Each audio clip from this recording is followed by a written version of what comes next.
Kass and you are watching the Get Real podcast with Joshua Kirnie. Please like, subscribe, and share. And watch every Wednesday at 7 p.m.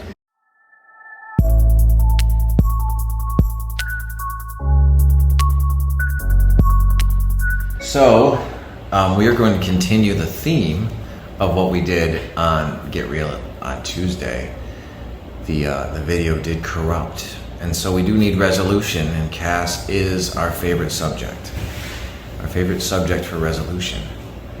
And we're going to continue by going step by step through the Dickens Pattern. And of course, Dickens is referencing the ghost of Christmas past, the ghost of Christmas present, and the ghost of Christmas future. So, what's your middle name again? Louise. Okay, perfect. No, it's Kirnie. It's perfect. You look good on camera today. Thanks. Don't be alarmed. So, here's what I want to ask you. We talked a little bit about your anxiety, right? Mm-hmm. Right? Mm-hmm. Yeah, and that it's fun. It's so much fun to be anxious, isn't it? No, because Okay, just anxiety that started at a certain point in your past, right? And if you chose to let it go, you would choose to let it go, right? So what do you think would be more revealing? Keeping the anxiety, or just letting it go and blow back far behind you, so it's just a memory of something and just drifts away into nothingness? Which would be, I mean, you'd rather be the person that doesn't have that crippling anxiety and try to make up for it, right? I just like to stay in my comfort zone. Right. Well, the reason maybe that you're staying in your comfort zone is so you don't have to acknowledge that anxiety, right? So you do a lot of things, you're active, and you've overcome a lot of obstacles, which are all to be commended. So now, since you've done all the heavy lifting yourself, we can clean up all the loose ends behind it. You would agree? Mm-hmm. And then just give you a chance to feel better and make better choices. Would you choose to make better choices? Yeah. Cool. So, do you remember there was a point when this all started? There's a point where you really felt that unbridled pressure to perform, or to keep yourself safe, or to keep out of the watchful eye of people that you didn't trust, right? Mm-hmm. Stay under the radar, as they say. Stay in your comfort zone, right? So if you just have that feeling now, it doesn't feel great, does it? Mm-hmm. No. So as we spoke about yesterday, if you anticipated having that feeling into the future, maybe 6 weeks, maybe 6 months, if you applied it to the things you were doing in a year from now, do you see how it would hinder, if you brought that feeling forward, how it would hinder the progress you make and the things you want to accomplish, right? Mm-hmm. Yes. I mean, you can experience what that feels like now. It's not happy, right? So right now, you're noticing that when you respond to me, you're incongruent, thinking I'm going to say one thing, but all I'm going to tell you is that, I have no respect for your problem, but I have all the respect for you. And that's why I'm doing this with you today. And I wonder if you will allow yourself to feel that wonderful, warm feeling of how you would react and respond when that's absent. Right? So, can you cultivate that now? Can you fantasize about how your body and mind would feel if that whole need was gone? If that picture just turned black and white?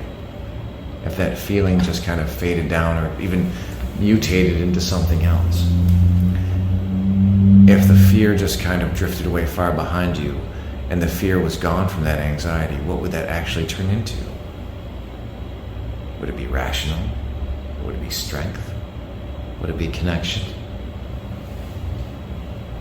So imagine courage, yes. Imagine that right now, in this vacuum. And imagine you can just take that and bring it back to that moment where you used to think that anxiety was planted. Or that old reaction, that old response, that old need to avoid the harmful gaze of people that could really do harm to you back then. What if you had the courage then, and how would your behaviors change? How would your outcomes be different? And it's not like you can get in a time machine and just go back there and make that little girl do that, right? But we want to ask your unconscious mind to just plant that there. and see what would happen if you had these current things you developed as an adult just now, in this moment, and planted it back then. And notice how you would feel. You'd have a different response, wouldn't you? Yes. Now, you can't regret anything, though, can you? Because you have a good life.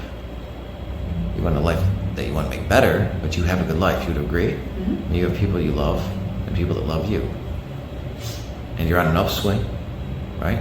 Everything's coming up, Kass. I think, maybe. More and more every day. So just right now, what would it be like if you took that courage, that courage you just fostered right here, right now, that you applied to the past, and what if you started seeing that out into your future and see how the pictures in your future change 6 weeks from now, 6 months from now? What would the pictures look like? What would the pictures look like? And how would they change when you were free of that anxiety? What would the pictures look like? Yeah, up here. And how about 6 months from now? How about you go at 2 to 5 years from now, really moving in the right direction and noticing today, or even anticipating when we just pretended it started as being the start of it. And with those pictures in mind and in front of you,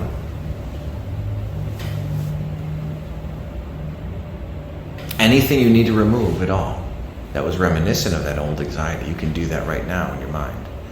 Anything from those future pictures that's reminiscent of the way that used to trouble you.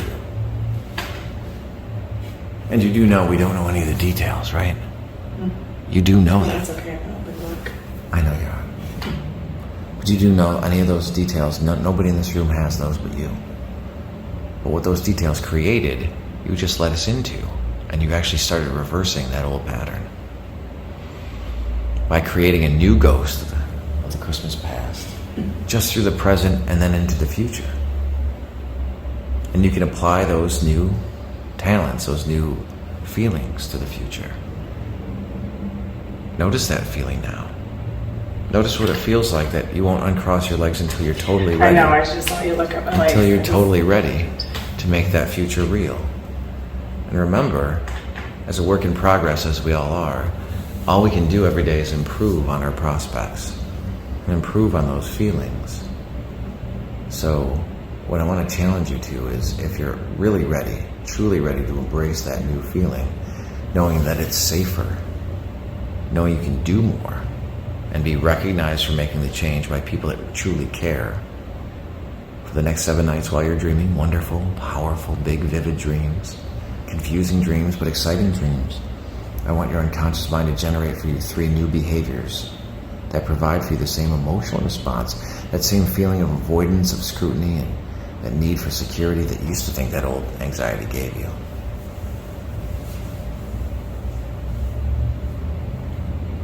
So, once you have that planted firmly in your past and future, and you're comfortable with it, I'm going to have you stand up. Can you go ahead and stand up? What, are you going to make me shake again? Excellent. Go ahead, sit down. Sit down. Excellent job.